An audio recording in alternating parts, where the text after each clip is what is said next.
A large boulder the size of a small truck came down upon the under-construction Toquerville Bypass roadway on Thursday afternoon. LaVerkin resident Tom Bennett captured the moment when things came crashing down.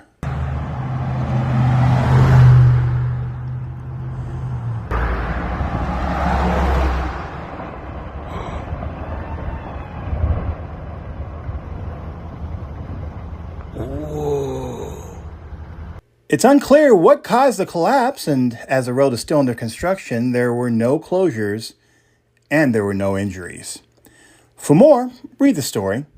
This is Chris Reed reporting for St. George News, your #1 source for local news.